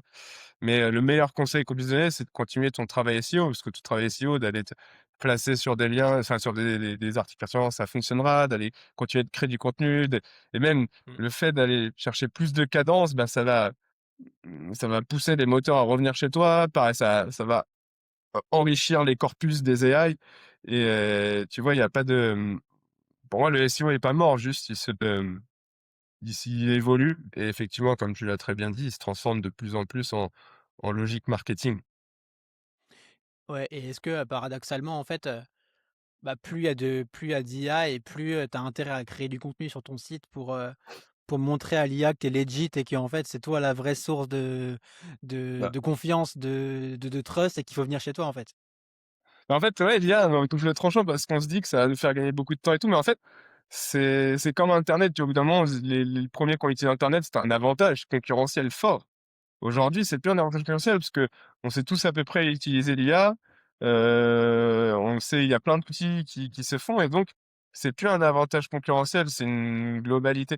Ce qui fait qu'aujourd'hui et c'est un problème fait, quand il y a eu tous ces outils, tu vois, de création de contenu IA, bah, ça a envoyé des tonnes de contenus très similaires dans l'index de Google et ben les premiers qui désindexent, et on l'a vu, hein, il y a eu plein de retours sur bâton, bah, c'était les contenus sans valeur ajoutée. Alors, je mets un disclaimer, j'ai déjà réussi à faire ranker, des contenus, qui sont à 60-40, 60 voire 70 d'IA, tu vois? Et aujourd'hui, j'utilise beaucoup l'IA. Et c'est juste que, il y a plusieurs choses. Pour utiliser ce contenu, ben, oui, c'est bien, mais c'est pas juste dire: «Fais-moi un article sur». C'est lui donner le nourrir. C'est-à-dire, je lui ai donné des tonnes d'articles de blog dont j'étais fier parce que je les ai écrits à la main. C'est lui donner un persona hyper détaillé, des listes complètes, complètes, complètes et c'est aussi de le contraindre, lui dire quoi vraiment pas quoi faire, ne quoi pas faire, lui dire exactement, quelles choses, tu vois, quels mots-clés utiliser, quelle stratégie utiliser. En fait, c'est de la nourrir à fond pour justement avoir des résultats qui se rapprochent de plus en plus de toi et de garder un œil humain, tu vois? Si je compare aujourd'hui les articles IA, par exemple, un outil qui est très bien, c'est Wisebond. Le truc, il te sort un article de blog. Aujourd'hui, tu aurais même du mal à me dire, bon, toi peut-être pas parce que tu es un expert du domaine et que tu t'écris tous les jours, mais j'ai été bluffé de voir certaines choses, tu vois, avec le peu d'output que tu mets.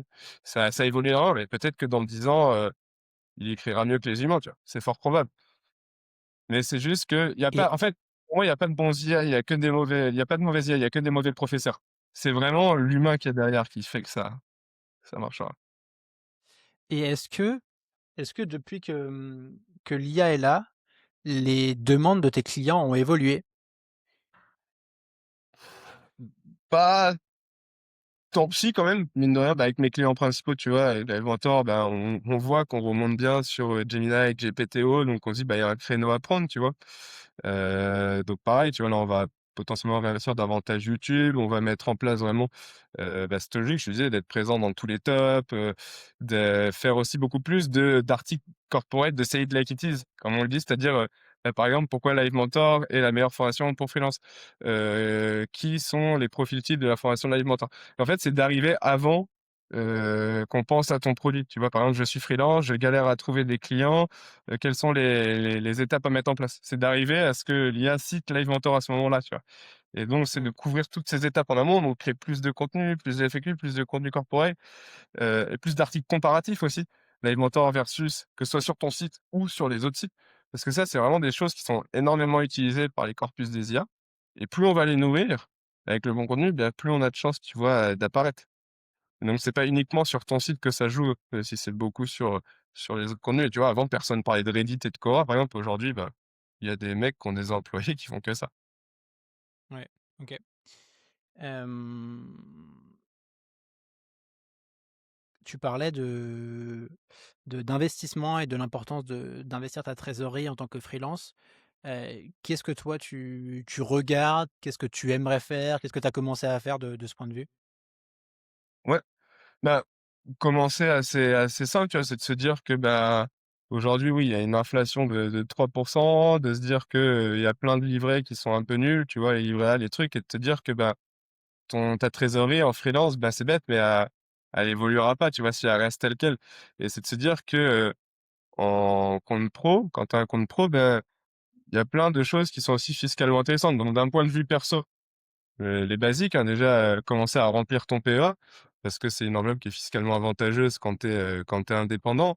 Donc commence là-dessus, commencer à regarder, tu vois, les contrats. Là, je suis en train de m'intéresser aux contrats d'assurance vie luxembourgeois en perso parce que c'est des choses qui sont hyper intéressantes. Crypto, je fais beaucoup de crypto, beaucoup d'investissements en start-up aussi, en pro et en perso. C'est intéressant parce que sur l'investissement en start-up, sur du perso et il y a plein de talents pour le faire, mais sur du perso, tu as du Madelin, donc tu peux le déduire et sur du pro, tu peux le faire passer en personne morale et donc tu vois, ça passe en dépense de boîte et tant que ça reste dans ta boîte, bah, l'argent ne sort pas, donc il y a pas de flat tax et c'est de comprendre, tu vois, tous ces éléments-là. Pareil sur la partie pro, d'avoir un compte titre pro. J'ai investi pas mal aussi sur une plateforme qui s'appelle Enki où tu achètes du coup du mobilier avec des taux intéressants Et derrière, ben voilà, tu peux faire travailler, tu peux mettre 10 000 € de trésorerie, par exemple, et derrière, tu ressors avec c'est des taux à 8,5% sur certains années, donc c'est beaucoup plus intéressant qu'un livret qui va pas travailler. Et c'est juste de se dire, OK, pas forcément d'aller dans le trop risqué, mais c'est de d'avoir plusieurs poches d'investissement. Tu vois, en perso, j'investis dans les métaux. Or, argent, palladium et cetera. J'ai investi dans les ETF. J'ai investi en certaines actions, mais je préfère les poches d'investissement. J'ai investi en crypto, en start-up, dans l'immobilier, compte titre pro, assurance vie luxembourgeoise. C'est de se dire l'immobilier aussi, parce que j'ai acheté récemment à La Réunion, et je veux faire aussi plus de locations par la suite. Donc c'est de se dire: «OK, plus tu avances, en fait, bah, plus tu vois, Mmh. tu peux utiliser ça et ta trésorerie pour investir et pour, mettre en place des choses qui sont intéressantes». Donc ouais, l'idée, c'est d'essayer de mettre, tu vois, de répartir le plus possible et pas mettre tous ses œufs dans le même panier. Ouais. Une question que j'aime bien poser à mes invités et je suis curieux d'avoir ta réponse, c'est selon toi, c'est quoi ta force en tant qu'entrepreneur? Où est-ce que tu trouves que tu es bon ou que c'est quoi ton ingrédient à toi? Elle est bien cette question, j'aime beaucoup. Bah, écoute, pour te répondre, tu vois, en plus, je me l'étais posée récemment parce que une fois de plus, comme je te disais, je suis pas le meilleur consultant SEO, je n'estime pas du tout être le meilleur consultant SEO. Et la dernière fois, je me disais un petit peu, tu vois, tu as qui vont être très, très bons, qui vont être très geeks, très bons techniquement à trouver les choses, à être, à fond derrière l'ordi toute la journée. Moi, je dirais plus que c'est la force à rassembler autour d'un projet. Tu vois? Que ce soit le podcast, que ce soit mon audience perso, que ce soit l'événement. La capacité à aller vendre un projet, à aller le monétiser, et tu vois, derrière, à pouvoir aller chercher encore plus grâce à cette, monétisation. Si je reprends l'exemple de l'événement, à la base, c'était une idée d'inviter 10 freelances, réunionnais pour faire un apéro. Il y en avait trois quatre qui avaient accepté. Je me dis: «Vas-y, Bourbier, faisons un truc plus grand», tu vois? Et c'est pas grave, si on se plante, on se plante. Et donc, il y a 2 personnes, que je connais qui ont décidé de me suivre, qui bossent encore aujourd'hui avec moi et que je peux rémunérer aujourd'hui. Là où c'était qu'une association l'an dernier, bah, aujourd'hui, je peux les rémunérer. Et tu vois, de se dire: «Bah, OK, ça part d'une idée. Comment je vais transformer cette idée?» Où j'ai fait un post, j'ai encore ce post d'ailleurs enregistré où j'ai dit, «OK, je me lance un défi. Dans 3 mois, je vais rassembler 200 entrepreneurs à La Réunion et je vais tout documenter. Si ça marche pas, c'est pas grave, mais si ça marche, au moins je vous aurai tout dit». Et du coup, tu vois, je me suis mis ce défi et du coup, chaque jour, bah, je me suis dit: «OK, bah, va falloir réfléchir à tout». Donc, je connaissais rien de ça, donc pareil, bah, trouver les sponsors, trouver le lieu, trouver le machin. Et puis après, c'est des méthodes que tu prends, qui te font apprendre, qui te font avancer. Et c'est comme tout, je pense que tu arrives au début, tu vois, tu pas confiance en toi. Moi, j'avais plein de boutons sur la tronche, je savais pas trop ce que je voulais faire. Puis tu découvres l'humour, tu découvres, la façon de parler, tu découvres tu es beaucoup plus, concret dans ce que tu fais. Et c'est un chemin, tu vois? Et je pense que la tempête a fini par passer au bout d'un moment, tu vois? Faut juste avancer, faire les choses. Et pour répondre, ouais, revenir sur ta question, effectivement, je pense que je dirais que c'est ça, c'est rassembler autour d'un projet et le build de A à Z.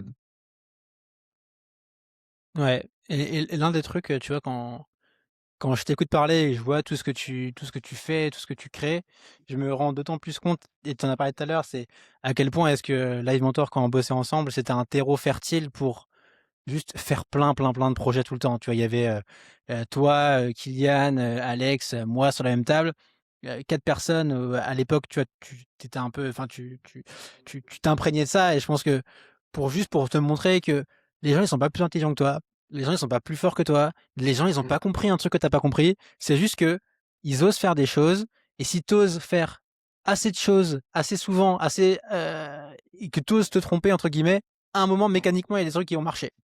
Et j'ai l'impression que ça, tu vois, tu l'as vraiment intégré et que bah, tu oses faire plein de trucs. Quand ça marche pas, bah, ça t'atteint pas plus que ça et tu te relèves très vite et tu te demandes c'est quoi le nouveau projet, quoi. Ouais, et tu très bien résumé. Je pense qu'il faut pas avoir peur de s'entourer. Tu vois, moi, c'est un truc que je regretterai jamais. Avant de tu vois, quand tu m'avais répondu sur l'alimentation, j'avais regardé un petit peu l'équipe. Je voyais que là, il se parlait beaucoup de ses employés, je te voyais écrire, je voyais que tu écrivais un livre à ce moment-là, ton premier livre. Et je me dis: «Mais qu'est-ce que je vais aller chez un IBM ou chez un je vais rien apprendre, tu vois? Je vais servir des cafés». Et c'est probablement la meilleure décision de ma vie. Et souvent je parle de toi parce que tu étais mon premier vrai maître de stage. Et je remercierai jamais à quel point tout ce que tu m'as appris sur tous ces niveaux-là, la confiance aussi que tu m'as donnée parce que pareil, tu arrives, tu vois, je découvre le marketing, directement, tu me dis: «Bah, tu vas écrire des articles de blog, tu vas» et l'entourage, le fait d'aller vers les personnes qui sont peut-être un peu plus hautes que toi, à un moment où enfin, surtout des personnes auxquelles tu t'identifies, bah, c'est vraiment d'aller, je me suis dit, au-delà de Live Mentor, c'était les personnes qu'il y avait derrière et effectivement, le fait d'être assis à une table avec des personnes qui créent ou autre, ben, moi, vous m'avez tellement donné cette envie, tu vois, de faire derrière et je vous ai vu après aussi partir en free avec Kylian et je me rappelle là, quand j'avais appelé Alexandre Donner pour lui dire, il dit: «Je les connais Thomas, ces appels. Valentin m'a fait le coup, Kylian m'a fait le coup» et et peut-être que si je vous avais pas rencontré à ce moment-là, bah, peut-être que je serais toujours, tu vois, à bosser à Paris, dans une boîte qui me plaît pas forcément et que j'aurais pas eu cette, tu vois, cette tic de créer, de me lancer, donc merci encore pour ça d'ailleurs, je te le redirai Ouais, jamais bah, assez. écoute, non, mais ça me fait plaisir. C'est drôle de se reparler, bientôt 10 ans après. Mais c'est vrai que tu as ce truc de l'entourage, en fait, moi, j'en parle souvent, mais quand tu es qu'avec des gens qui comprennent pas ce que tu fais, qui comprennent pas ce que tu veux vivre, qui entreprennent pas, qui sont dans une et c'est pas méchant, dans une routine juste où ils ont un job et ils vont pas aller au-delà de ça, bah, en fait, ça te tire pas vers le haut, ça t'encourage pas à aller essayer de trouver quelque chose d'autre. Moi, il y a une citation que j'aime le plus, c'est celle de Tim Ferriss. Dans La semaine de 4 heures, il dit: «La réalité n'est qu'une illusion, bien que très tenace». Tu sais, quand tu es dans le côté, train-train, tu as l'impression que la réalité, c'est ça et qu'il y a que ce modèle-là qui existe et tu vois pas ce qu'il y a ailleurs. Par contre, quand tu t'entoures d'autres personnes qui vivent, qui entreprennent, qui font des projets, tu te rends compte d'une autre réalité et tu te rends compte que tout, en fait, tout n'est qu'une illusion et tu peux choisir dans quel bocaux tu vas te mettre et ouais, si tu veux, entreprendre, si tu veux faire des projets, je pense que l'une des clés, c'est aller très vite avec des gens qui vont t'encourager, qui vont comprendre ce que tu fais et qui vont pas te trouver bizarre.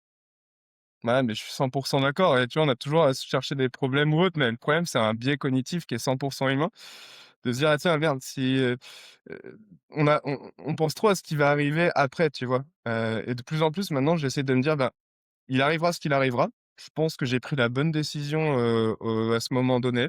S'il arrive quelque chose de mal, bah, il arrivera quelque chose de mal, mais c'est, tu sais, de s'affranchir de ce qui va arriver et de te dire que si tu as envie de faire quelque chose, dire quelque chose, ben, vas-y et ne te limite pas à des cases, tu vois? Même personne te dira, «Tu pas là où tu dois être», c'est de te dire: «Bah, voilà». Penser qu'on a un problème, c'est un biais cognitif et de se dire: «Bah, ça arrivera, de toute façon, il arrivera forcément des choses, mais si tu le fais pas, si tu le vis pas, ben, tu pourras pas espérer atteindre là où tu aimerais être». Ouais. J'ai entendu un truc, récemment qui m'a fait beaucoup réfléchir, c'est, hem, si tu as un si tu un gros problème, zoom in. Donc si tu as un gros Mmh. problème macro dans ta vie, concentre-toi sur c'est quoi les toutes petites actions que tu peux mettre en place dès maintenant pour sortir de ça et à l'inverse, si tu as l'impression d'avoir un petit problème, micro sur l'instant, dézoome et rends-toi Ouais. compte du chemin parcouru, de à quel point dans l'univers c'est insignifiant. Tu vois un prospect qui te dit non à un devis, un post LinkedIn qui flop, c'est insignifiant, tu vois? Il y a aucune raison de se laisser atteindre émotionnellement par ça, quoi. Mais même là, dernièrement, j'ai dû faire un post, il a dû faire 3 4 likes, tu vois? Et je me dis: «De toute façon, on est qu'une poussière dans l'univers» et qui va venir t'envoyer un message pour dire: «Ah tiens, ton post, il a fait 4 likes, Tu mec, tu nul. nul». Personne en vrai, personne, tu vois? Donc tu t'en fous. Comment, comment tu, je la fais dans l'autre sens, c'est est-ce que toi aujourd'hui, tout est devenu facile et ça roule et tous les projets marchent et tous les clients sont contents et ça se passe bien tout le temps? Ou est-ce que tu as des périodes, bah, de doute où c'est plus difficile, où ça marche moins bien? Et comment tu vis ça? En fait, je pense qu'il y a toujours des 2, toujours des problèmes, mais le truc qui change drastiquement dans ma vie, c'est de me dire: «Bah, je suis prêt». Il peut plus rien m'arriver de véritablement compliqué, enfin de drastique, tu vois? Et bien sûr, on peut avoir des gros problèmes de santé, des gros mais demain, je peux perdre tous mes clients, bah, c'est pas grave. Il y aura toujours un plan B, un plan de sortie, même si j'ai vraiment guerre totale, je pourrais toujours retrouver un taf dans le SEO, dans le marketing. C'est de se dire d'avoir cette sérénité, de se dire: «OK, bah, tu es prêt, tu as fait ce qu'il fallait» et donc ça, c'est le meilleur sentiment parce que maintenant, j'ai plus peur de lancer le moindre projet, tu vois? J'aurais jamais lancé d'événement il y a 3 4 ans, et je trouve cette sensation de se dire: «OK, ce que tu as fait avant, c'est même pas pour me dire: "C'est cool ce que j'ai fait", c'est pour avoir ce sentiment de sérénité, de me dire: «J'ai fait, je suis prêt, il peut plus rien m'arriver» entre guillemets, Mmh. donc bah, go! Genre qu'est-ce qui peut, m'empêcher de lancer un événement si je veux? Qu'est-ce qui peut m'empêcher d'ouvrir un food truck et de documenter ça? J'ai envie d'ouvrir un food truck, go quoi. Ouais, ouais, je vois exactement ce que tu veux dire et en fait, le bénéfice de tout le travail que tu fais, tu vois, de tout le contenu que tu as créé, de tous les posts LinkedIn, de tous les clients que tu as eus, c'est même pas tellement, une activité qui fonctionne ou du chiffre d'affaires. Ça, c'est cool, mais c'est le bénéfice extérieur. Par contre, Mmh. ce que ça te donne, c'est juste une confiance en toi et un socle solide, tu vois? Quand tu as charbonné, quand tu sais que tu as réussi à faire des trucs, tu dis, en fait: «OK, comme tu dis, je suis Mmh. prêt. Quoi qu'il m'arrive, je sais que je vais rebondir, je sais que je vais trouver les ressources» et moi, une phrase que j'aime bien dire, c'est, tu sais, c'est dans les moments difficiles que tu te révèles. C'est maintenant que ça commence. Quand c'est Ouais. facile, tout le monde peut faire les choses. Quand tu es Mmh. motivé, tout le monde peut écrire sur LinkedIn. Par contre, quand tu doutes, c'est là que ça fait la diff et c'est Ouais. là que ton travail, ton entraînement, il va payer. Mmh. Et c'est là que tu mets de côté toute la concurrence. C'est pareil à SEO, tu vois, tu as le truc où, au début, tu es débutant, tu apprends énormément, tu penses que tu es expert et après tu te prends une claque et en fait, tu manges, tu vois, tu arrives dans la vague du pseudo-expert et c'est là où soit tu arrêtes et où soit tu continues malgré, tu vois, ce tapage d'ego qui t'a fait redescendre à fond par rapport à ce que tu étais, tu vois? Mmh. Et te dire: «OK, est-ce que tu continues?» Et moi, je me dis tout le temps que c'est en 10 ans que ça se joue, c'est pas en 24 heures. Et Ouais. c'est de se dire: «C'est du travail de longue haleine». Même le SEO, si on parle du SEO, c'est un marathon, tu vois? C'est pas un sprint. L'entrepreneuriat, pareil. Et c'est de se dire: «Voilà, tous les jours, je me mets derrière mon bureau, s'il y a une tempête, bah, elle finira par passer». Mais même si tu galères complètement, tu sais que tu le fais pour une chose. Et je pense que il faut y aller, quoi. Et tu vois, quand tu en parles, tu vois, ça me fait tilt, mais je pense que l'un des gros bénéfices de démarrer ta carrière dans le marketing par le SEO notamment, c'est que ça te force à penser sur le temps long. Ça te force à te Mmh. dire: «Là, le taf que je fais, c'est pas pour avoir des likes demain sur LinkedIn. C'est pour que dans 6 mois, cet article, il va se positionner sur un mot-clé qui me ramène du trafic», tu vois? Mais tu es Ouais. forcé à penser dès le premier jour à minima 3 mois, voire 6 mois, voire 12 mois, voire 24 mois. Et donc ça te je trouve que ça te donne une prise de recul et une patience qui est nécessaire sur les autres canaux. Tu vois, tu penses que LinkedIn, tu vas péter du jour au lendemain, mais non. Et Mmh. c'est aussi un travail 6 mois. Sauf que c'est plus Ouais. dur LinkedIn parce que tu es visible et tu prends des flops au début pendant 3 mois. Ouais. Et puis tu vois que ceux qui marchent. Tu vois, Ouais. tu vois que ceux qui réussissent parce que tu vois que les posts sont mis en avant donc tu likes, mais qui te dit que ce mec-là et j'en ai vu plein, des mecs arrêtés, j'en ai vu plein, des gars qui je me disais: «Mais comment ils font pour avoir autant de likes, autant d'impressions, autant?» Et qui tu vois du jour au lendemain vont arrêter ou d'autres qui pètent là, mais est-ce qu'ils auront la force de continuer? Ou tu vois? Et c'est de se dire: Mmh. «Bah, je préfère, quitte à» tu vois, pas toujours être au top, pas toujours, être, en mode fame ou autre. Et aujourd'hui, tu vois, les posts, ils font mais genre, 20 fois moins d'impressions presque, tu vois? Si je grossis un peu le trait. Et mais pourtant, même si je suis beaucoup moins d'impressions, je fais beaucoup plus de business. Donc tu vois, c'est pas qu'une question de se dire, «Je le fais pour la fame», mais je le fais surtout pour desservir des projets que j'aimerais créer par la suite. Ouais. Dernière question pour toi et après on va clôturer là. Si demain tu devais, redémarrer de zéro en freelance, en SEO, c'est quoi les 1ères actions que tu fais pour aller retrouver rapidement une de mission et pour vivre d'une activité? Si là, je reprends, complètement à zéro sans expérience ou avec une expérience? Sans expérience, on va dire. OK, sans expérience, ben, effectivement, déjà, c'est de m'ultra spécialiser, tu vois? Si je veux rester dans le domaine du SEO, c'est de me dire: «OK, qu'est-ce qui, dans le SEO, fait que je pourrais avancer sur le thème et qu'est-ce qui me plaît?» Honnêtement, est-ce que c'est, d'écrire des articles de blog? Est-ce que c'est plus d'aller chercher les bons liens? Est-ce qu'il y a aussi il y a une thématique qui me plaît? C'est de me poser toutes ces questions qui vont me permettre de trouver, tu vois, une niche. Une fois que j'ai trouvé cette niche, je vais lister, 10 à 15 clients de cette niche. Je vais, tu vois, essayer déjà dans un premier temps, pareil, je commencerai à créer du contenu autour de cette niche. J'irai contacter ces personnes-là, de leur montrer que je fais que ça, tu vois? Même mon LinkedIn, je le brainerai à fond autour de ça et de, dire: «Bah, voilà, je suis la personne qu'il vous faut pour ça», quitte à tester sur un tout petit prix, sur une tu vois, une et ce qui moi m'a beaucoup aidé aussi à ce moment-là, c'était d'avoir des offres de prix. Parce que déjà souvent en débutant, on arrive, on dit: «C'est X euros». Versus maintenant, tu arrives, tu dis: «OK, j'ai un pack d'entrée, un pack médium, un pack ultime». Du coup, le gars, la relation, elle change complètement parce qu'il se dit plus: «OK, est-ce que je dois bosser avec lui?» mais plutôt: «Quelle offre je vais choisir?» tu vois? Et qui collaborait. C'est vraiment un croisement de toi, tu as des compétences, de comprendre, OK, comment tu vas croiser les besoins de ton client. Donc d'essayer vraiment d'affiner ses offres, de proposer des packs de m'ultra spécialisés, de lister des clients types et pas d'autres. Tu vois, pas d'aller contacter ceux qui sont des grosses marques parce que c'est cool. De créer du contenu autour de ça et après de documenter mes premiers clients. Si j'arrive à avoir un premier client, bah boum, je documente et je pense que ce serait ça. Parfait. Bah, écoute, merci, merci beaucoup Thomas, on va s'arrêter là. C'était, super intéressant, c'était full baller, ça m'a fait plaisir de parler avec toi. Grave. J'ai hâte de suivre, tes aventures. On peut te suivre sur LinkedIn, c'est ça? En priorité? Ouais, LinkedIn, effectivement. Twitter, il y a bah, le Gros Island là, qui arrive le 5 mars prochain. D'ailleurs, pour ceux qui ne peuvent pas venir à S'il y a La des gens à La Réunion, on Réunion. vend des places virtuelles, donc en replay. Il y a toutes les vidéos en replay. Et puis, pour ceux qui veulent venir, c'est une bonne occasion de faire passer une belle note de frais pour aller dans un, dans un très bel endroit et assister à des conférences marketing où voilà, la programmation est très belle. Mais sinon, oui, vous pouvez me suivre sur LinkedIn, sur Twitter, sur Position Zéro sur YouTube. Plaisir pour échanger avec ton audience. Trop bien et je m'engage à venir à La Réunion et à passer sans note de frais. Saison 3, tu seras speaker. De toute façon, je l'ai dit, c'est bloqué. Allez, Mars vas-y. prochain, réserve ton mars 2027 devant toi. OK, ça marche, c'est noté. Merci Thomas, à bientôt. Merci beaucoup. À très vite.